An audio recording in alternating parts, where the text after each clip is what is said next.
What's up, young squallers? Welcome back to the HQ with your man's Nicholas, representing big dogs. Gotta eat fantasy foosball. It's Friday, so we are doing another mock draft.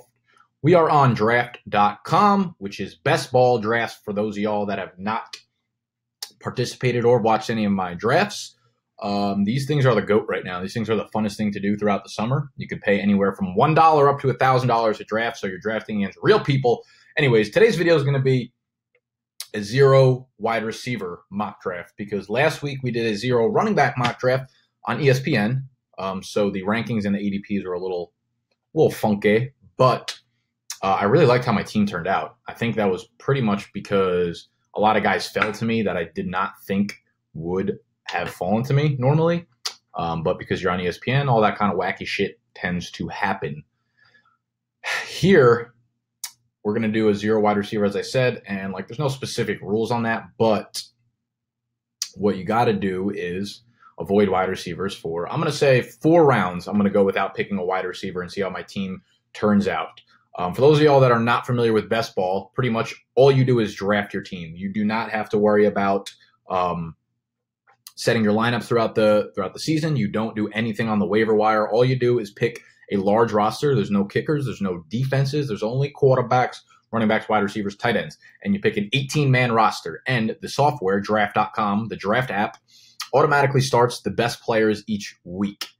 And you get your highest points total from those players. It's 1 quarterback, 2 running backs, 3 wide receivers, 1 tight end, half PPR.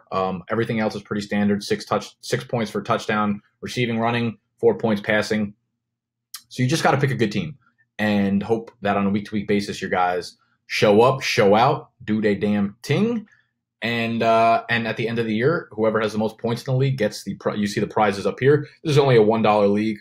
Like I said, guys, you can play in anything from $1 up to $1,000, and it's really good practice if you want to just deposit $10 and you could do 10 drafts. It's great practice for your actual draft because, like I said, people are using real money, so you're drafting against people that actually are trying, of course. So that's the cool thing about draft. It's really quick, and again, doesn't take any time throughout the season. You just draft and then come back at the end of the season. So it's practice for your draft.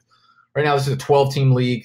Like I said, half PPR. We're waiting for this thing to fill up. It's only 5 of 12 people right now. It should only take another couple of minutes. These things fill up pretty quickly.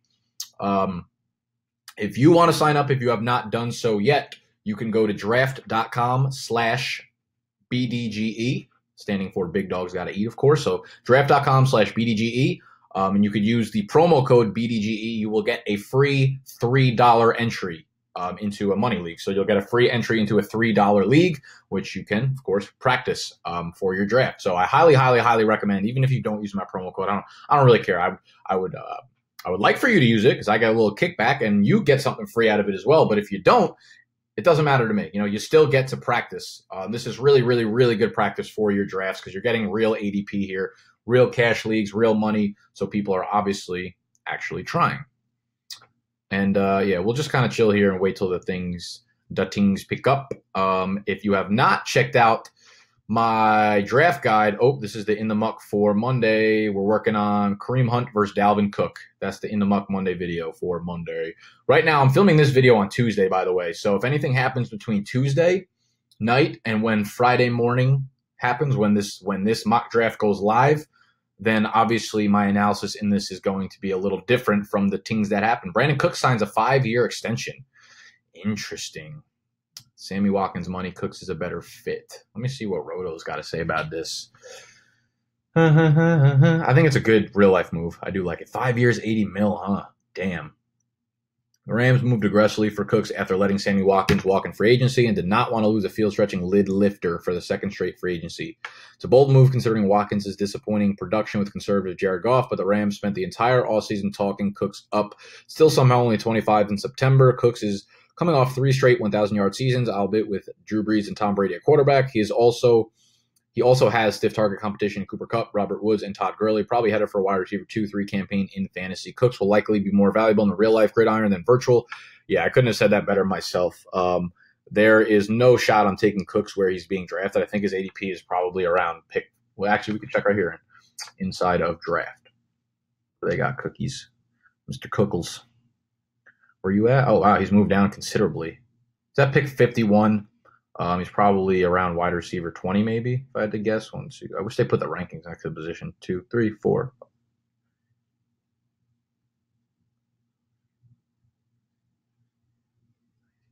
Yeah, so he's 21.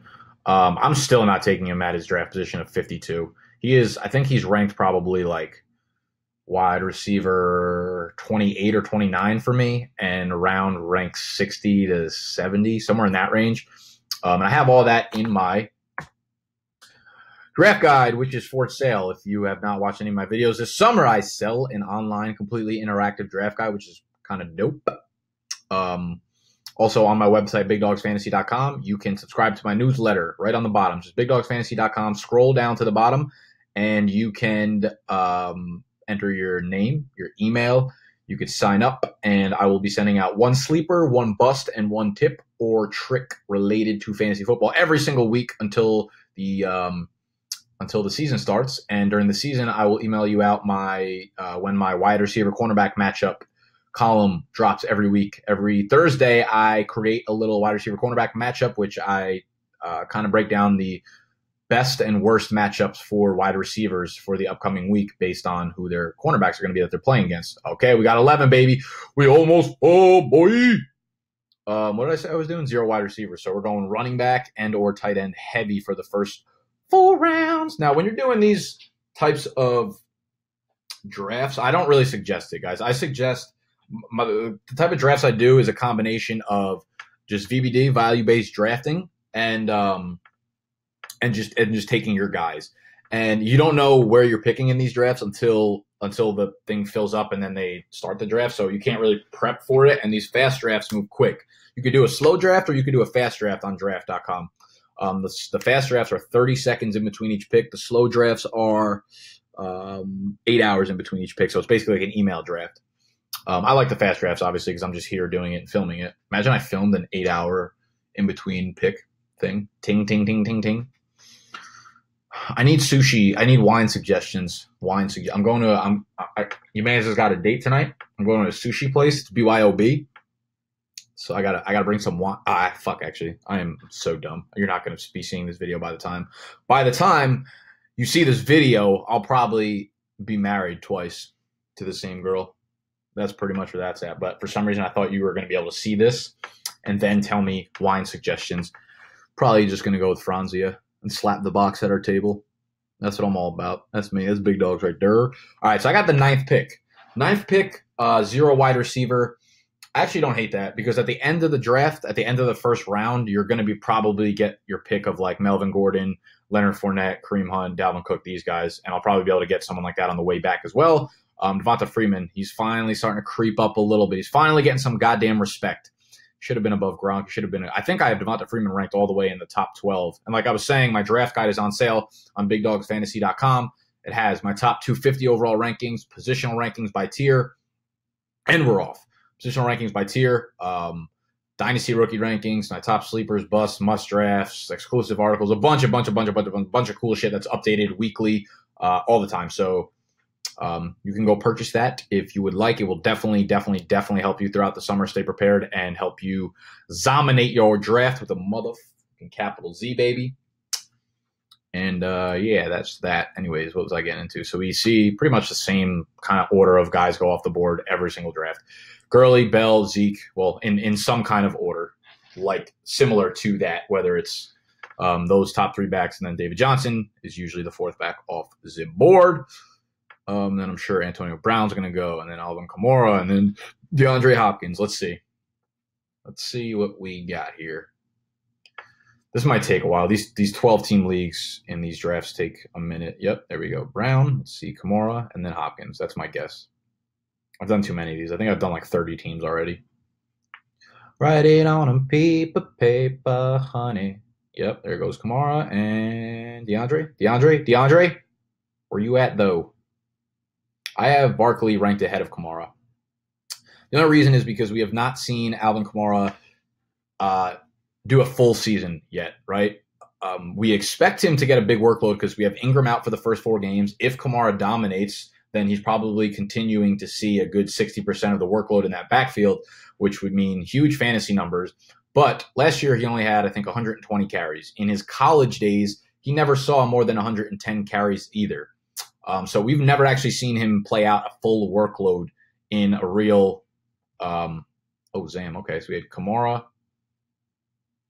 That just skipped a pick. How did that work?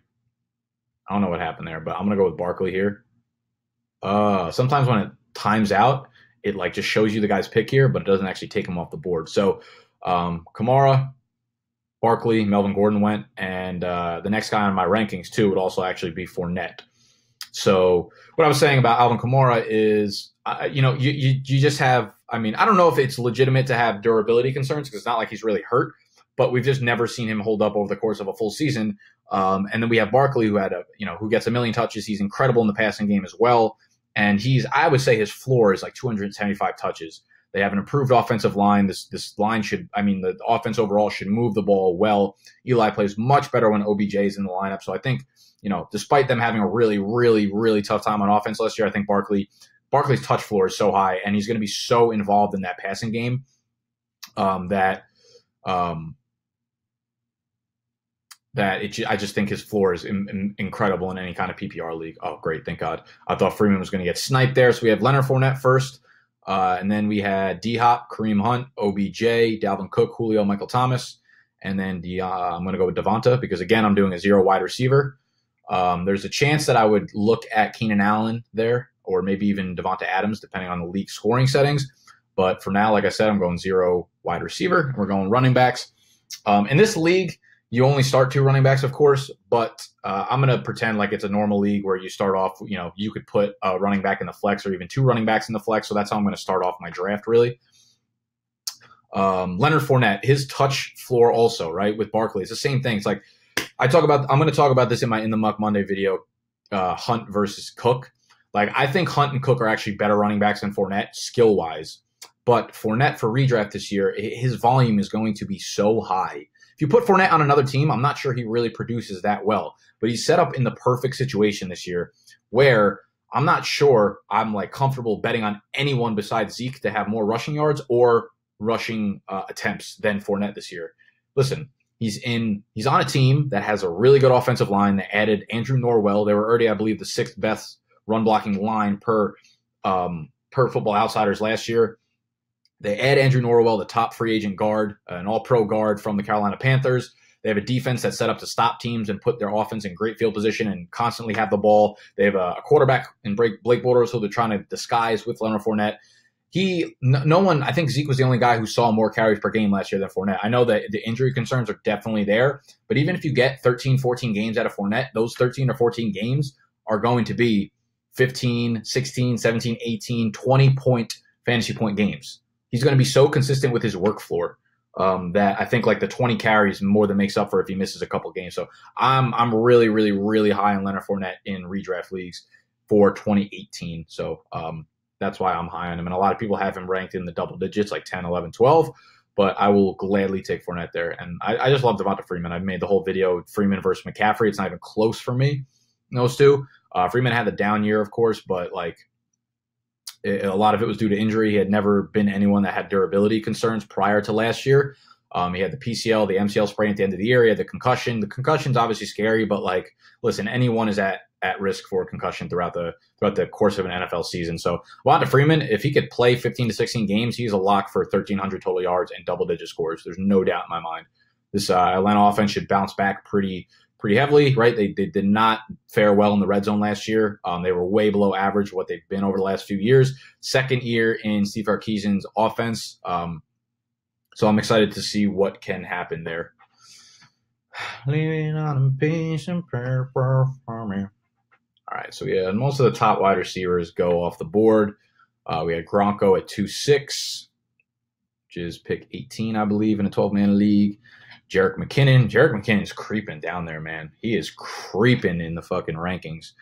You saw that picture of him? They put up a picture of Jerick McKinnon looking like a savage. Or is a video of him lifting. He looks like he put on like 13 pounds of pure muscle. I'm like, Zam, if he looks like that, if he's actually bigger, if he put on like 10 pounds of muscle, he's going to get all the goal line work too. This kid is in for a monster year. McCaffrey, Joe Mixon, Jordan Howard. All right, since we're doing, oh, there goes tight end Travis Kelce. All right, so I'm still doing zero wide receiver, but listen, I'm not really high on Zach Ertz. I mean, if this wasn't zero wide receiver, I would easily go with one of either Mike Evans, T.Y. Hilton, Stephon Diggs here. Well, obviously, if they're not all picked. But I'm not saying you can't take LaShawn McCoy, of course, knowing with what the news is, just because even if he's innocent, they're going to have to wait until this thing plays itself out in court. The NFL is Roger Goodell. So I'm not taking the chance on him, regardless of if he drops like the 5th, 6th round. You just can't do it. Because Mike Evans, I like Darius Geis a lot. So he's someone that I probably would be thinking about here if I'm doing zero wide receiver. And I mean, the reason you would do zero wide receiver is because if you hit on an elite running back, they are a lot more valuable than elite wide receiver overall, just on like a relative fantasy points per game basis. And Scott Barrett made a great article, and it was in my Big Dogs Gotta Eat Bible, the big article I put at the end of my draft guide. He talks about over the last, I think it was like the last 10 years, it was like 95.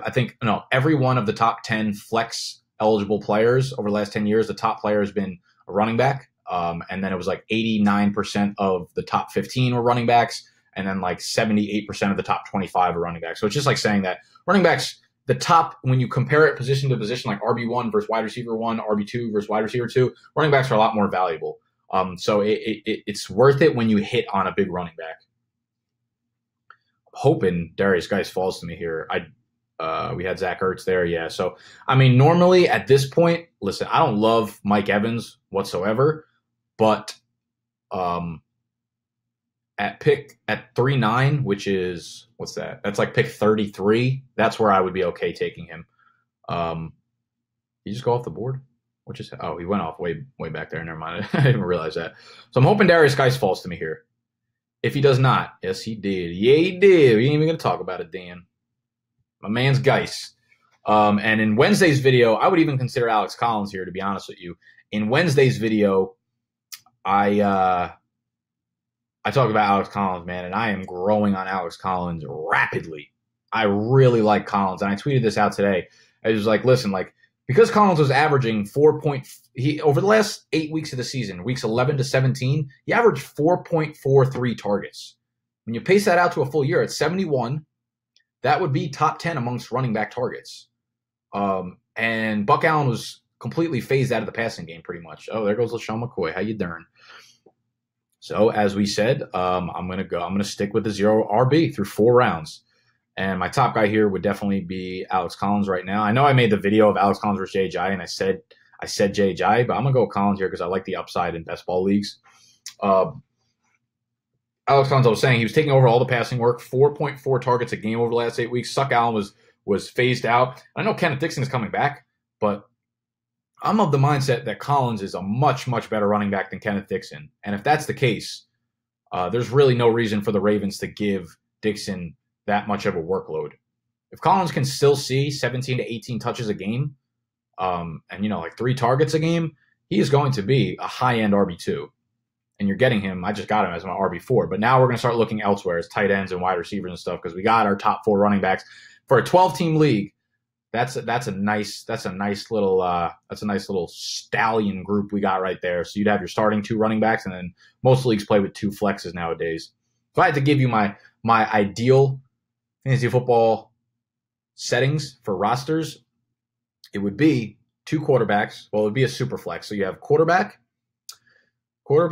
2 wide receivers, 2 running backs, a tight end, and then 3 flexes, one of those flexes being a super flex. So you can start a quarterback in that. So it's pretty much a 2 quarterback league because you never want to start a running back or a wide receiver or tight end in the super flex league. You always want to start the quarterback there. So that would be ideal. It would be quarterback, 2 wide receivers, 2 running backs, tight end, 3 flexes, one of them being a super flex. And realistically, I'd be fine punting the defense and kicker position. But defense I'm cool with. I hate playing with the kicker in fantasy football. I really do. So that would be ideal. Half PPR is definitely my favorite thing to do. If you're doing 2 quarterback leagues like that, I like keeping the 4 point per passing touchdown as the settings. Otherwise, quarterbacks are like way too dominant and take up a huge portion of the amount of points that your team puts up in a given week. I do kind of like the idea of having a tight end premium league. So if you've never played in a tight end premium league, basically what people do is they set up their leagues where if you're doing a half PPR league, say your running backs get half point per reception, your wide receivers do the same, your tight ends get more points. They get maybe one full PPR, right? 1 point per reception, whereas the other positions only get half a point. So they call it a tight end premium because I think realistically, well, the reason I like doing two quarterbacks is because it makes them way more valuable when you're drafting, right? When your draft comes, you have to think of quarterbacks as one of the premier positions, right? And I think that's relative to real life too. Like quarterbacks are so important in football, and then they're just like shit in fantasy football. Tight end position, I think the tight end premium works well because I think a good league basically makes all of their positions almost equally valuable. Right? So you want to get good people at every position, whereas you don't have the capability or you don't have the luxury of being able to fully punt the position and still have a great team, right? I like where the points are kind of skewed to the point where you want, where each position is almost equally valuable. So that's the reason why you do a tight end premium. I wouldn't say that's my preferred thing, but I definitely don't hate it. We had a lot of guys go off the board. What do we have at wide receiver left right now? Put it in my lap before I go. So we have Tate, Chris Hogan, Sammy Watkins, Corey Davis is someone I keep my eye on. I'm glad we're here now because I don't see a lot of value about running back. Also, with Aaron Rodgers, guys, in this, I would actually look at Aaron Rodgers right now. This is where, wait, why does he just disappear? Yo, this draft app needs to like really clean their shit up, man. Yeah, so he got picked all the way up here, but he was sitting on the list here afterwards. I was going to say, if Aaron Rodgers, I know I'm a guy of a late-round quarterback, but if he drops to the 5-9 slot in a 12-team league, I'm absolutely jumping on Aaron Rodgers there. I'm absolutely fine with that. He's been a top 2 fantasy quarterback in like 7 of the 8 years that he's been the Green Bay starting quarterback. I would not jump at Deshaun Watson here. I know you're like, oh, he's there, but Deshaun Watson is not going to have the year that he had last year. He's not going to outpace Aaron Rodgers. Okay, so tight ends, no, I'm not even looking there. Wide receivers, y'all know how much I love Chris Hogan. I love Sammy Watkins too. It's between Hogan, Sammy Watkins, Corey Davis. I think the fact that I'm gonna go with Hogan here, and I hope that makes a lot of you guys mad. And guys, the other takeaway I want to give you here is, a lot of you guys comment on my team, like the team I end up with, like the actual final product of it. Damn, there goes Watkins. I hope Davis falls to me. The actual final product of my team, like the players and the roster. When I'm doing these mock drafts, listen, I'm talking to you guys the entire time. I'm not even looking at the draft. I don't see who's drafting. And then all of a sudden my pick, I'm on the clock, right? And I have 25 seconds to pick. So I'm not prepped whatsoever. So the idea of these mock drafts is not to look at how my team turns out, right? I'm going to take that L. I know the teams, the mock drafts that I do that I'm actually filming and talking to you guys are not going to turn out well because I'm not prepping. I'm not even looking at the draft when it's happening. What I want you to do is listen to my analysis on the players, listen to my analysis on the strategy in the draft, things like that. Those are the bigger takeaways in these kind of drafts. So that's because a lot of you guys will be like, I don't like your player, like I don't like your team, your roster. It's like, sure, like half the time I don't even like it because I'm not paying attention to them for real. This is a dollar draft. I don't really care much about it. I just want you guys to understand like the things I'm saying, the theories behind what I'm saying. Okay, so we had Watkins and Corey Davis both go off as ZAMN. So I like a guy like Will Fuller in this draft, but I do have Jarvis Landry ranked way ahead of him. I think Jarvis Landry's starting to get very disrespected from the fantasy perspective. So he's dropping all the way to 6'4", which is what, like isn't that pick 65 or something like that? So Landry's a guy, listen, I know there's a lot of mouths to feed and a lot of weapons there, but this should be a better offense, and we have no idea what's going on with who's wide receiver 3. We have a lot of rumors about Corey Coleman possibly getting traded. We have Callaway, the rookie, who's very hyped up. He's dealing with I think it's a hamstring injury, and as I said in the last video, man, I don't really fucks with people that get hamstring injuries in the preseason because those things always linger and end up either re-injuring themselves or causing you to injure somewhere else. So there's a decent chance that wide receiver 3 role is nowhere near productive as people are projecting it to be. And if that's the case, you're going to have Jarvis Landry still eating up targets there. And I think he's going to put together some fine games. And I'm fine with taking him in a best ball league. The other guy I was talking about that I was thinking about was Will Fuller, because in a best ball league, again, you don't have to pick which guys you start, right? So the top 3 guys who score the most points in a given week at the wide receiver position are going to start on your team. So the fact that I went with 4 stud running backs means that I could pile on 7 wide receivers if I wanted to, stack a guy like Will Fuller with Marquise Goodwin, with who else is like a deep threat? I don't know. Robbie Anderson. You get the point, where these guys are making big plays. So you have Will Fuller, who might go like 4 for 35 3 weeks in a row, and then like 2 weeks in a row he'll go 3 for 90 and a touchdown, and then 4 for 82 and 2 touchdowns, right? So those weeks are going to be monstrous, and you're not going to have to decide who to start in those weeks. You know what I mean? So that's the reason why I like a guy like Will Fuller in these drafts, but I don't like him in redrafts and season-long leagues, because you having to choose which weeks to start him is horrible. And it's almost just like wasting a bench spot, because you're going to get those wrong half the time, you're going to get those right half the time, and it's just going to be killing you a lot of the time. That's the reason I stay away from scat backs. Like, it's the reason I stay away from Tariq Cohen right there, who just got picked at 6'12". It's the reason I'm going to be staying away from Chris Thompson. It's going to be the reason I've always stayed away from Theo Riddick and James White and things like that, because it's so hard to decide which weeks they're actually going to go and do the thing. The one guy I am a little bit higher on than the rest is Tariq Cohen, just because you're almost positive that they're going to be using him in so many different ways, right? With Matt Nagy coming in, they're talking about how he's going to be like a Tyreek Hill. Now, obviously, he's definitely nowhere near the wide receiver that Tyreek Hill is, but if they're using him from the slot, if they're using him out wide, that makes him very, very, very valuable from a PPR perspective, because you're not just going to have to depend on him catching the ball out of the backfield. He will be running routes from all over the field. So So Tariq Cohen is someone that I'm okay with drafting in redraft, but I definitely wouldn't be reaching into the 6th round still. I would prefer other guys. And since we went 0 running back, what wide receivers are we looking at here? Realistically, I don't really love most of the wide receivers here. I think there's better value at tight end. So I would be kind of happy if Delaney already went. Yeah, Delaney went, damn. Greg Olsen or Evan Engram. I kind of like Evan Engram in best ball leagues, because I think he's just such a great receiver, and I think he's going to have weeks where he kind of explodes. I know that the target opportunity will not be the same. Here's the thing, actually, too. A lot of people are like, oh, there's no weapons, and he got such a big target opportunity because there was no one there. He actually only had, I think, about 20% of the target share there see, Greg Olsen was already picked way up there. Why do they keep him on there? So I'm going to take Evan Engram here, because I don't see value in the other wide receivers that are left between Funches, Crowder, Pierre Garçon. I like Randall Cobb, but I might be able to get him at the next turn. So I'm going to fill up that Evan Engram role. Evan Engram and Kyle Rudolph are both guys I like in best ball. Evan Engram, like I was saying, I think, let me check airyards.com.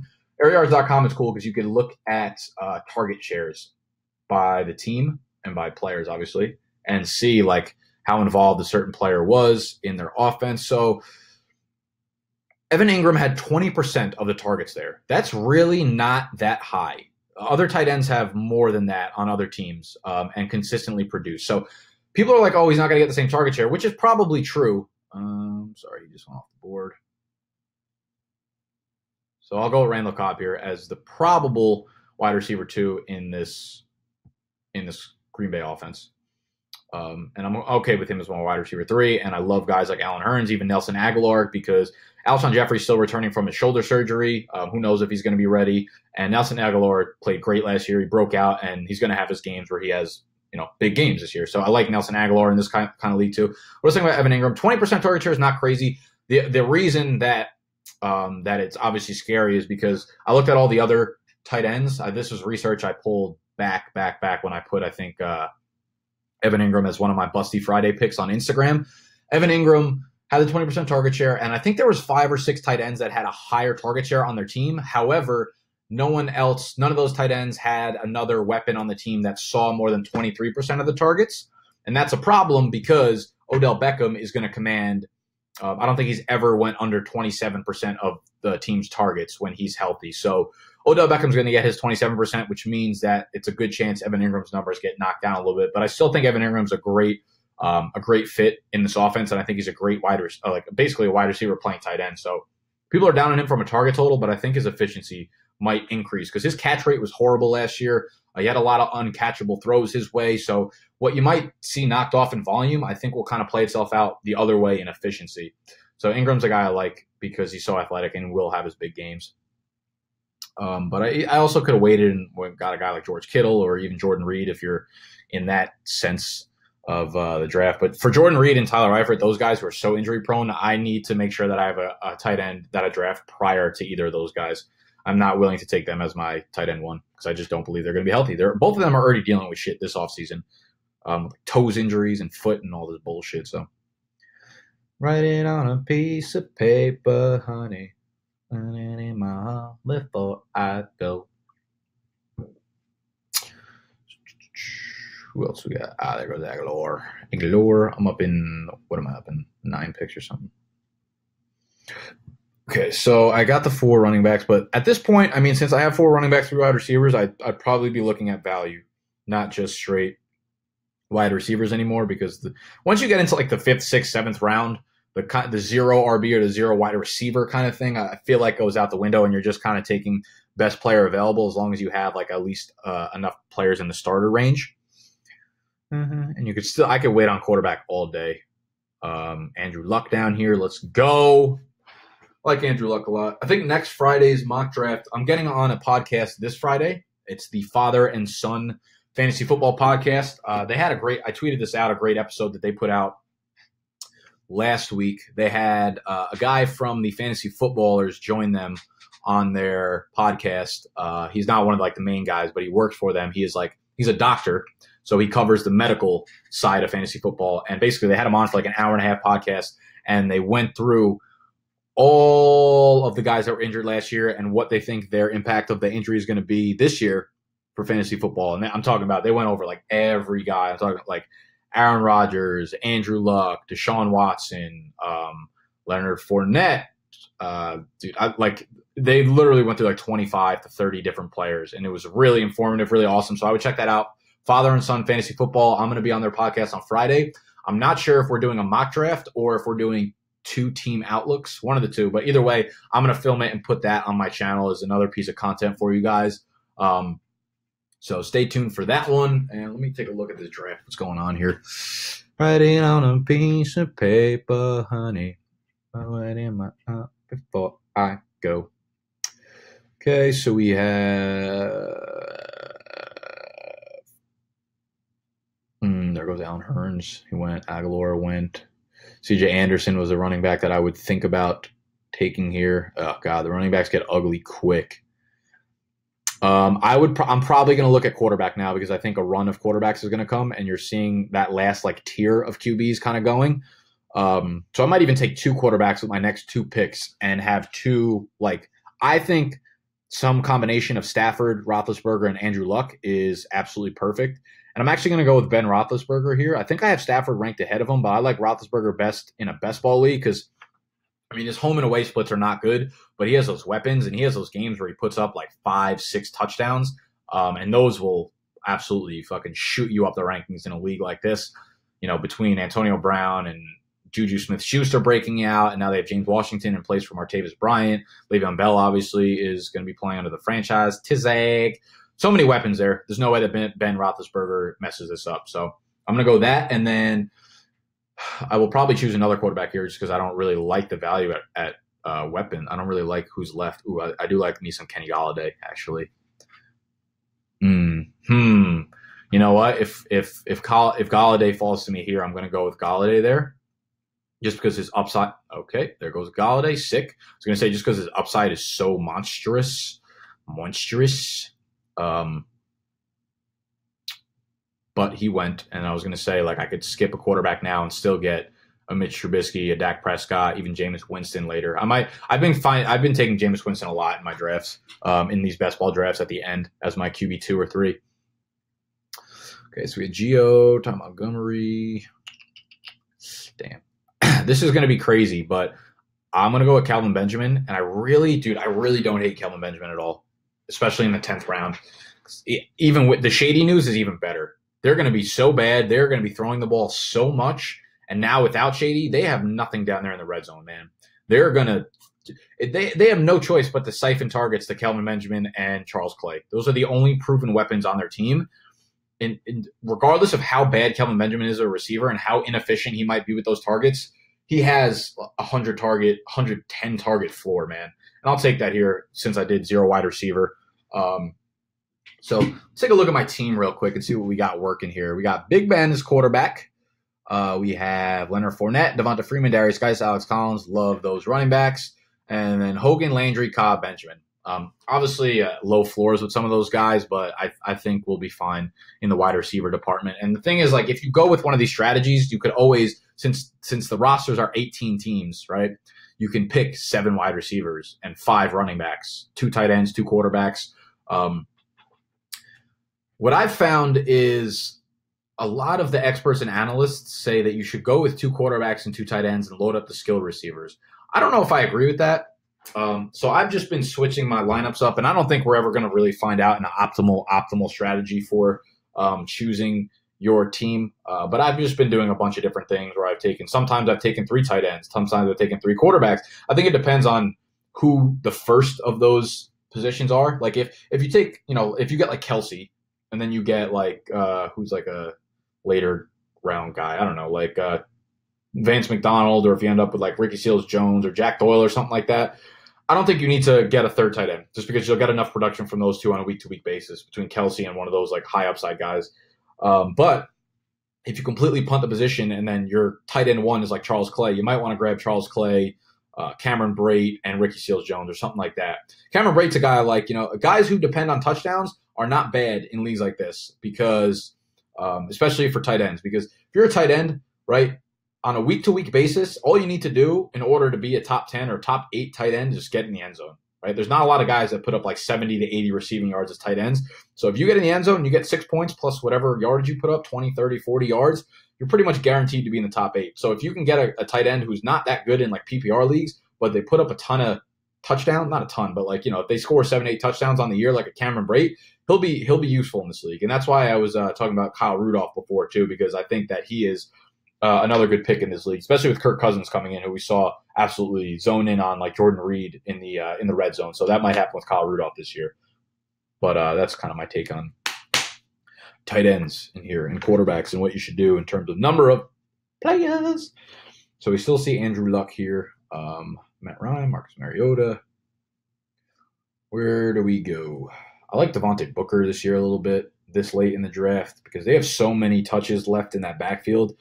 Like with Jamal Charles and CJ gone, it's like 370 opportunities left in that backfield. And I know Royce Freeman is going to eat a lot of those, but Devontae Booker is probably going to be the passing down back, along with some of the early down work. So I think he's got a nice like 175 touch floor, if not more. Someone you can get in the 11th, 12th round here. So that's nice if you kind of punt the RB position.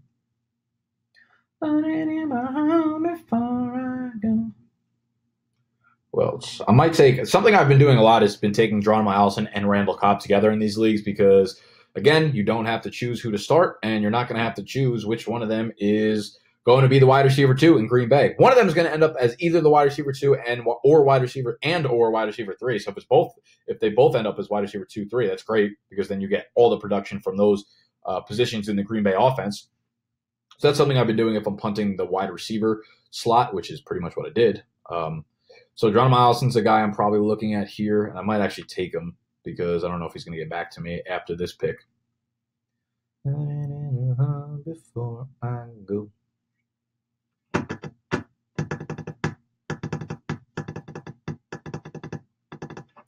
James White, Josh Doxson, Desi.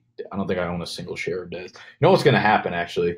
Dez is going to sign with Green Bay and just fuck up everything. He's going to fuck up Devonta Adams' upside. He's going to fuck up Randall Cobb and Geronimo Allison's analysis. Like, who knows where they're going to be playing. Dez Bryant's going to end up catching 8 touchdowns and getting 449 receiving yards. Oh, there goes Andrew Luck. I was thinking about taking Luck. Either him or Geronimo. So I'm going to go Geronimo. I heard in a podcast yesterday that Geronimo Allison is going to be the starter in 2 wide receiver sets. I'm not sure if that's real, if that's big facts only or fake news. But if that's the case, then he is going to be absolutely super. Oh, wow. I didn't even see this. Allison. Oh, that was a month ago. Never mind. Don't worry about that.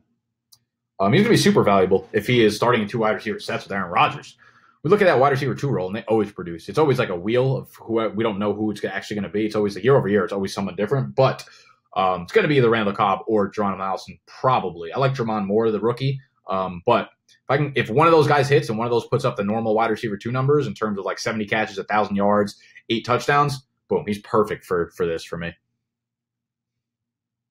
Ooh, we see a little run of quarterbacks going. Yo, they really need to fix their shit and get him off my screen, bruh. Okay, let's see what tight ends we got left. I'm going to wait on tight end because I like getting Ricky Seals or Benjamin Watson at the end. I think they're fine guys for this stuff. Wide receiver, I kind of like Tyler Lockett in this because he'll have his big games, and he's pretty much lined up as a wide receiver 2 in this offense. Gallup's okay. Chris Godwin. Oh, you know I love my man's Anthony Miller.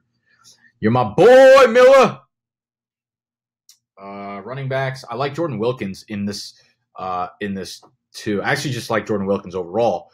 They've been talking about him as someone who's like Matt Forte, who has the skill set, who's not great at anything, but he's good at everything. And if he could win that early down role, right? Marlon Mack is missing basically the entire offseason so far with I think it was a shoulder surgery.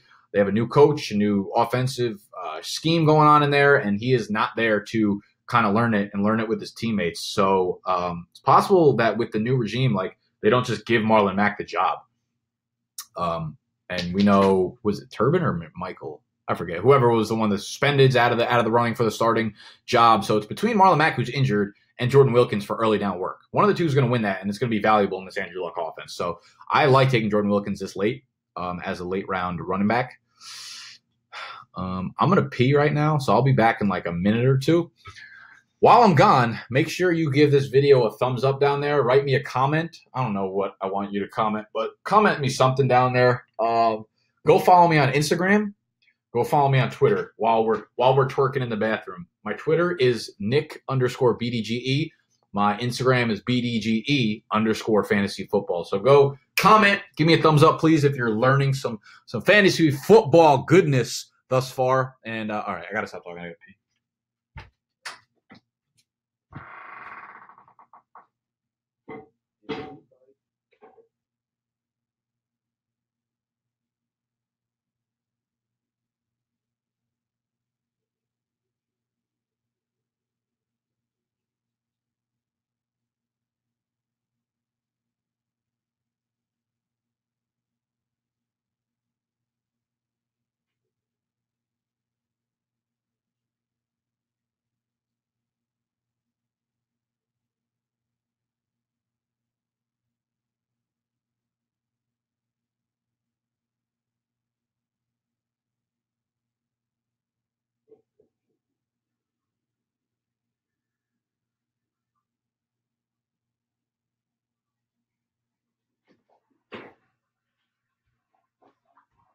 Guess who, Byke?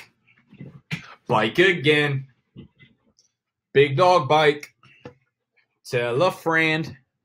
Guess who, Byke? Guess who, Byke? Guess who, Byke? Guess who, Byke? It's incredible how trash Eminem has been over the last like 7 years.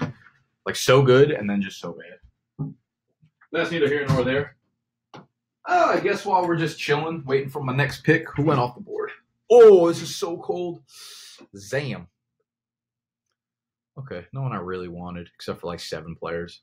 Matt Ryan, Jameis Winston. How do you guys feel about Derek Carr this year? I'm so far off Derek Carr.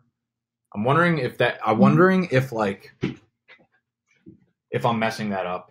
If I'm putting too much on last year's performance and not enough on the fact that he was kind of injured for most of the year. But I don't know. I just don't want any part of it. I don't think I want a single share. You know what I do in some of these leagues too? Get off the quarterback. Wow, the quarterbacks are making a run right now. Everyone just went, damn, I'm going to have to snag another QB right now. I hope I can get Eli here. Actually, Eli, Case Keenum, or Andy Dalton is fine with me. I hate taking guys like Tyrod Taylor, Lamar Jackson, any of these guys in this whole vicinity right here. Taylor, Lamar Jackson, Joe Flacco, Baker Mayfield, Sam Bradford, Josh Rosen, Sam Darnold, Josh McCown. Any of those guys I will stay away from because I never want zeros in my column. There's a good chance that out of all those guys, like some of them don't start most games. So like I'm pretty much punting any of those guys, unfortunately. I love Lamar Jackson's upside. If he gets in, he's going to be a top 15, probably top 12. Zam, it's thundering right now. My house is shaking. He's probably going to be like a top 12 quarterback. But until then, I don't like taking him in best ball because you have no flexibility. It's not like you could add on the waiver wire or anything. It's just like, say, like 2 weeks in, Tyrod Taylor gets benched. It's like you're screwed. You're just screwed. Guess who, Byke? All right, so there goes the quarterback. I got my 2 QBs. And depending on how far someone falls, I might grab another QB later. But we have 14, 15, 16, 17, 18. So 5 rounds left. We have 6 wide receivers on the roster, 4 running backs. Oh, man, I haven't taken a running back since that first. Did Jordan Wilkins go? No, he didn't. So I'm probably looking at Jordan Wilkins here. I'm really liking Tyrell Williams, too.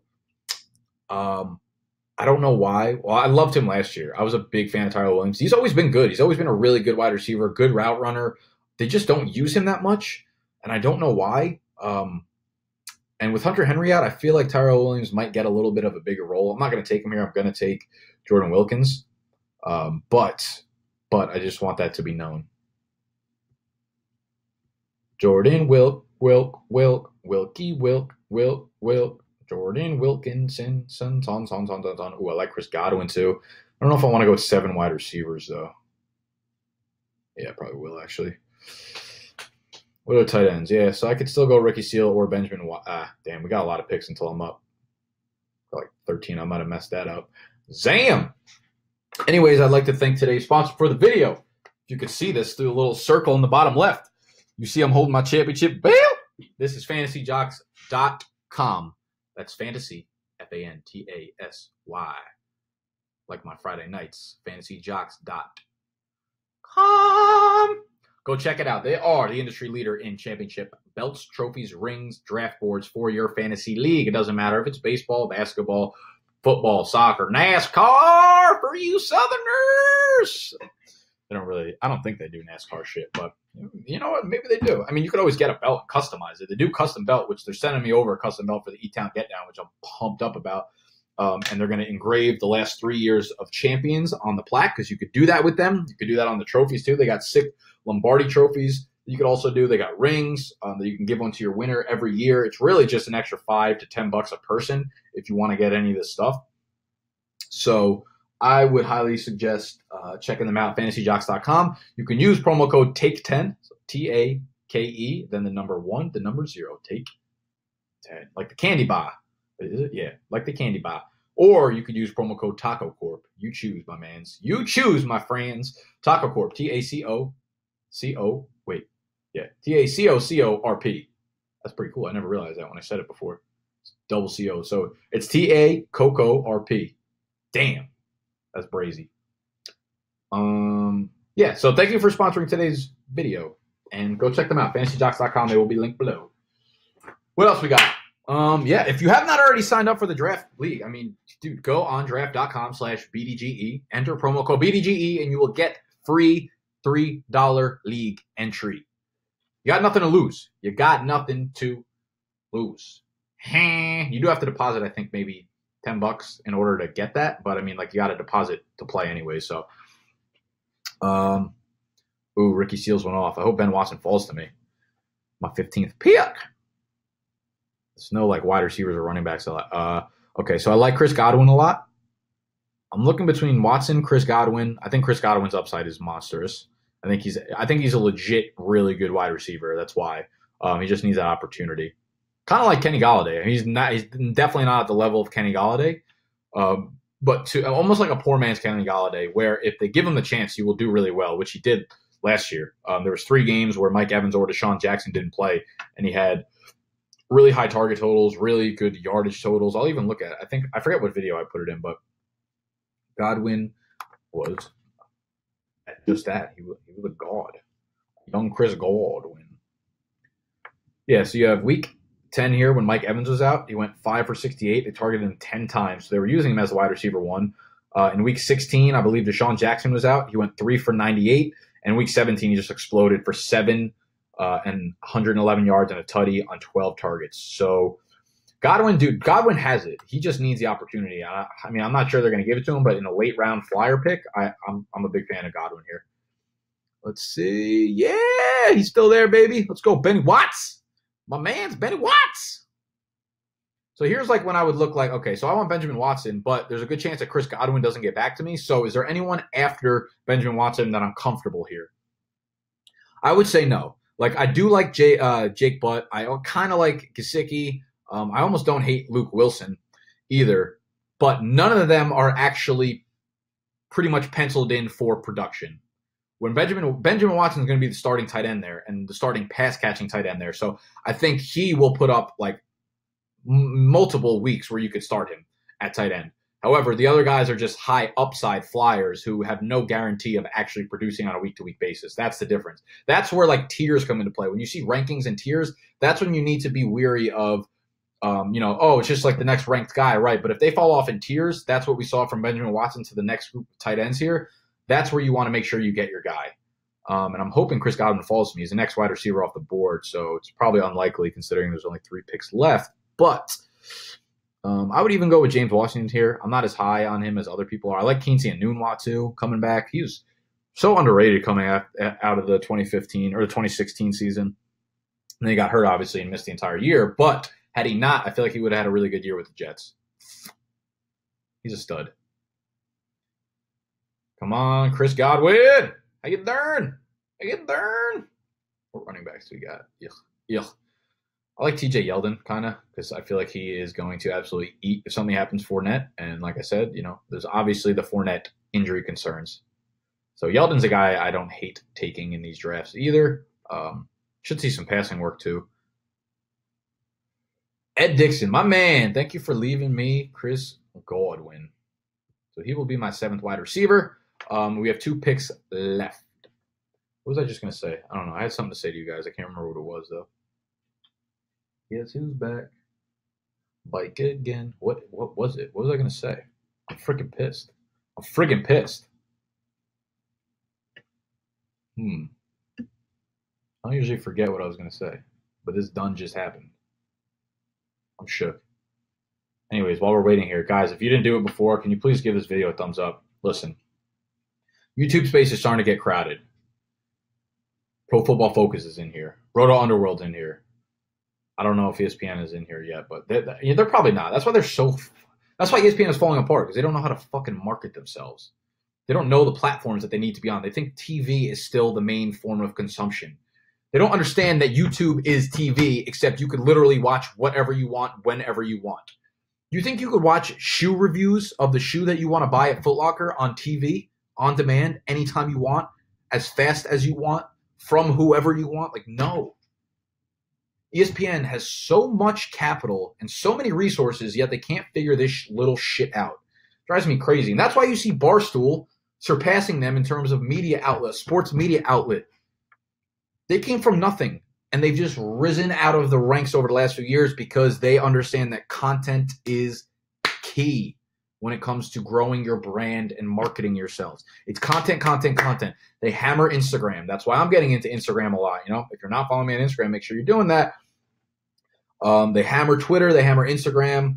They put up so many videos. Their website's killing it. Their blog. It's like all these things that they know exactly how to hit the market, and that's why they're growing so damn quickly.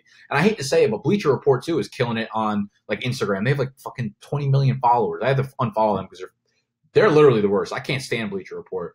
They have to put like my timeline would be like one picture of my friend on Instagram and then like 7 videos from Bleacher Report. It'll be like someone fucking made a layup and they need to put a video of it. It's like, oh my God, LeBron made a layup. I'm like, Bleacher Report, literally go fuck your face.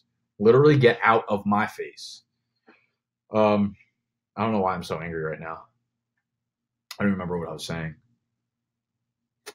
Guess who's back?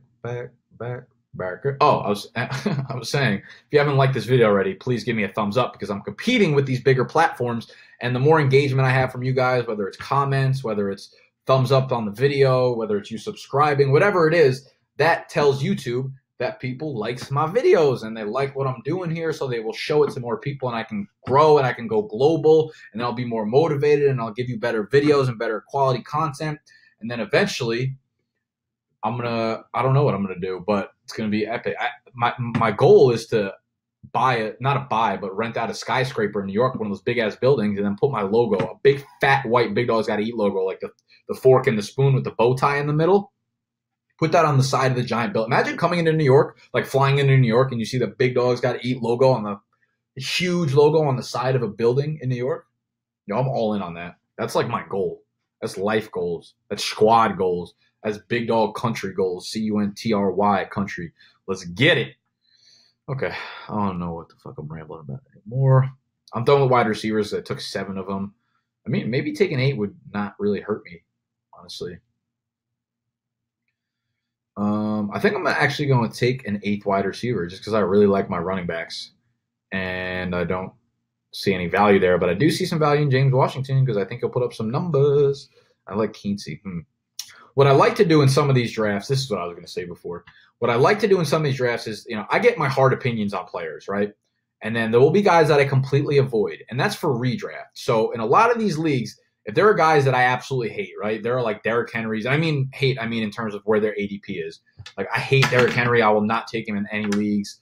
I hate like Deshaun Watson. I hate a lot of these guys. However, I'm going to be wrong on some of the things that I tout out to you guys throughout the summer, right? I'm going to be wrong on a lot of things. And so are all of you guys. All y'all that talk shit and leave comments and say this and that and the other thing are going to be wrong on a ton of things. James Washington. Oh, another thing of him not being on the board when he shouldn't be. I'm going to go with Keensey here. We're all going to be wrong on a ton of things. Knowing that, since you know you're going to be wrong, you should invest in some of the players that you don't like because some of them will do very well. And you won't have any shares of them and you'll regret it. So, for instance, last year, a guy like Todd Gurley, who I did not like whatsoever, I didn't invest in him anywhere. And obviously that killed me because had I invested in him in just one goddamn league, I probably would have won that league. So that is a piece of advice, especially for these best ball leagues where you're throwing $1 and it doesn't really matter. My advice is take some picks that you have and just take the guy that you don't like because you're going to be wrong on a lot of picks. That's the advice I have there. So we have 8 wide receivers, 5 running backs, 2 tight ends, 2 quarterbacks. Yeah, I don't really like any of the – I would say I might take another quarterback, but I don't – if Lamar Jackson was here, I would think about taking him just because his upside is so high. Tight ends, there is nothing here. I almost like Virgil Green. Or you know what, actually? Let me see what the running back situation is. Yes, back again. This is ugly. I'm going to go with Spencer Ware. Spencer Ware was a RB1 basically when he was playing and before Kareem Hunt obviously came over.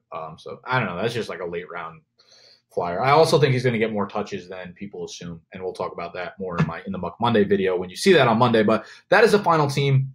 I was debating going tight end. I was debating going Antonio Gates. I actually don't think he's a word. I think the fantasy footballers are actually literally talking about this exact topic in one of their last video podcasts. How Antonio Gates is not a bad last round pick in these because reports are that they're already talking to Antonio Gates to try to re-sign him. I think it's a long process to try to peel him back in. There's no way he's going to attend training camp. So it's not like the fact that they haven't signed him yet does not concern me. If he signs back with them, guys, I understand how bad he was and how much of a shell of himself he was last year. He still was the number 2 targeted tight end in the NFL last year in the 10 zone. Hunter Henry had just 1 less target in the 10 zone than Antonio Gates did last year. All those are up for grabs. So Antonio Gates will, again, be heavily, heavily involved in the 10 zone this year if he re-signs with the Chargers, which is super valuable. Obviously, Phillip Rivers loves doing his tight ends there. So I don't hate him because I actually think that there's a good chance that he does, in fact, sign with them. But that is going to be the end of this video today. I hope you guys enjoyed. Make sure you do go sign up, draft.com. Use promo code BDGE. You will get an entry into a league that is $3. And again, if you enjoyed the video, please give it a thumbs up. If you are new to the channel, subscribe. We'll do mock drafts every Friday. We have In the Muck comparing 2 players every Monday, and then just a rando video on Wednesday where we get in depth. And that's it. So I will see y'all in the next video. I'll see y'all on Sunday. Make sure you turn on the notification down below for notifications when I go live because we live stream every Sunday. If you're on the podcast, make sure you leave me a 5-star rating and review. I love you for that. Peace.